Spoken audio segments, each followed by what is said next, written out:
So when it comes to choosing your first killer app idea, most people fall into one of three categories. The first one is someone who didn't do their homework and is just clueless. Dude, I got this great new killer app idea. Create a camera app with filters on it. Allow the user to take the photos, put the filters on it, and share them on their social networks. Never been done before. Or just a lack of focus. Oh no, I don't want my app to just be social. I want it to be like social. Or that third option is just someone who's not, well, they're special. I got me a shotgun app.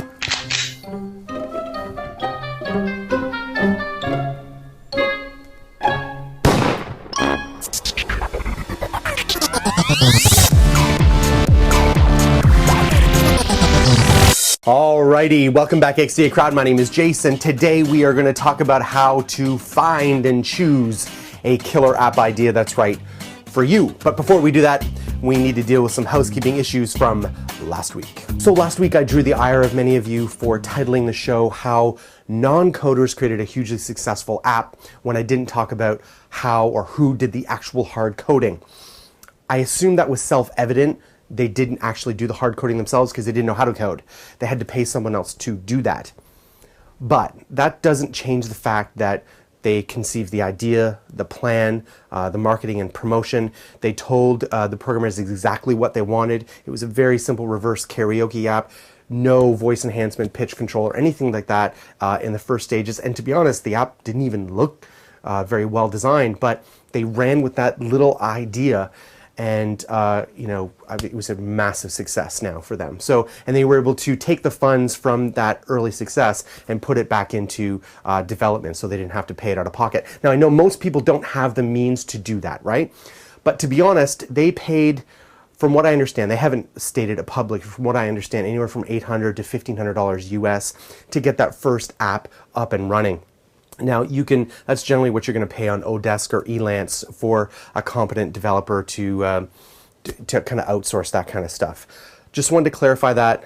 I will be more careful later on. So today's show is all about how to choose an idea that is going to be worthwhile for you, both financially and just be, personally satisfying, knowing that you're having some sort of impact on the world. We're going to assume, though, that the purposes of the app is to make money and not to promote another business that's already up and running. That's important to know. Number one, find a vacuum and fill it. So I did some research on a gentleman named Phil Rau, who created a very successful apps and a whole network of apps, really. The first one that I wanted to talk about is called Clear. It's a simple to-do app, and he was hugely successful with that. And he talks about the need to find a vacuum. And he identified that although there were many to-do apps in the smartphone market, most of them were for power users. They were sophisticated and, to be honest, far too complicated. And so he made it very simple. And to be specific, you can, or at the time, you could control the app by simple thumb swipes. It was like the mailbox app for iOS that got lots of coverage. For a quick swipe, you could delete that to-do item. A slow one, you could archive it, and sliding it to the other direction would indicate that you've completed that app. Very, very simple. That's all it did. Nothing else. Looks gorgeous, very simple, and he filled a need that was out there. There were lots of apps like that, but nothing that was super, super simple. And he leveraged that success of that app to create a whole series of apps that cross-promote each other. Free marketing. Good idea. Second thing I want to introduce you to is AppAnnie. Wonderful tool for any developers or would-be developers. Here's how AppAnnie works. Go to appannie.com/top, and you can see what I'm talking about right here and now.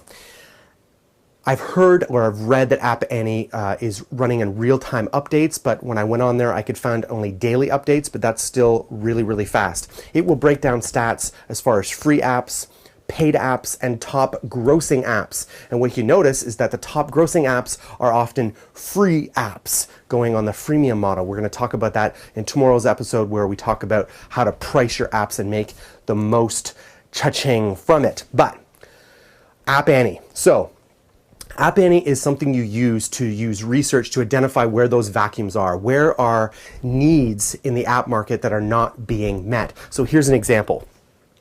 In one of top apps in India, paid app, is a simple YouTube app.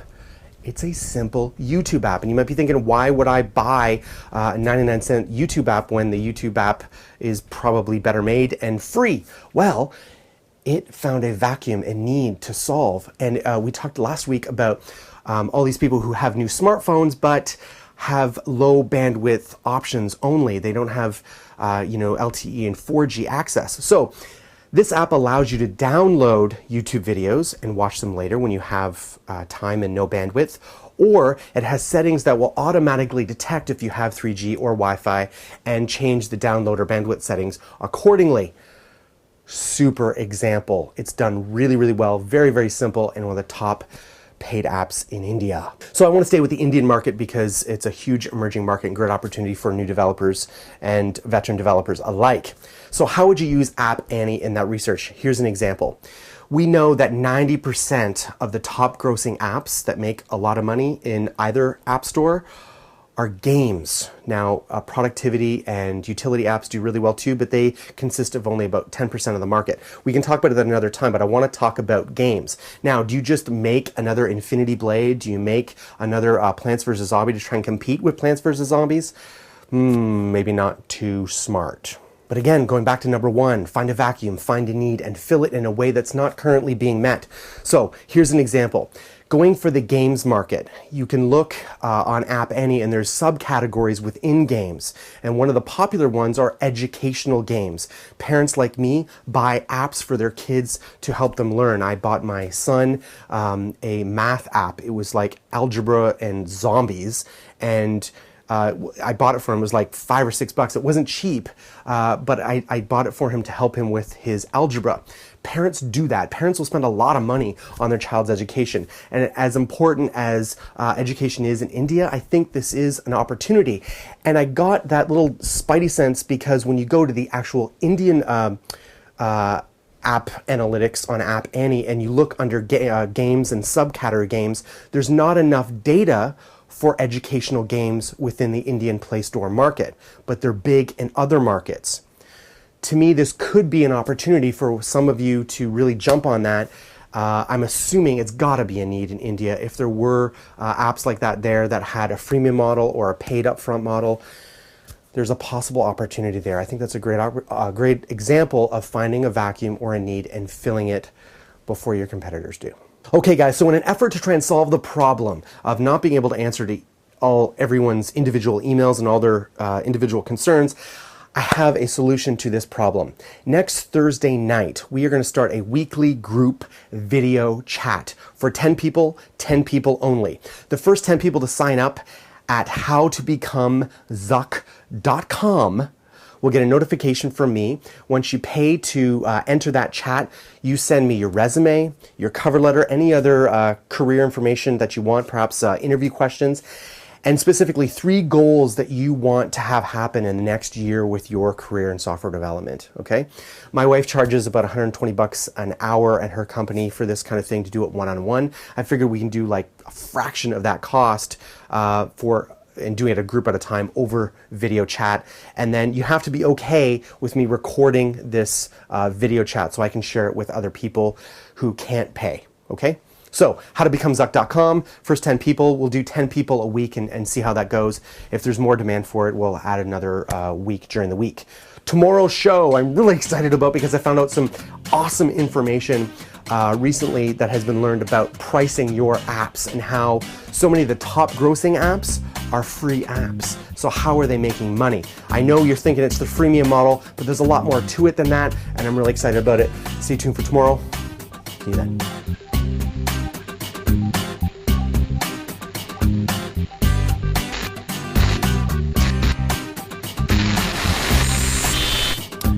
What am I saying?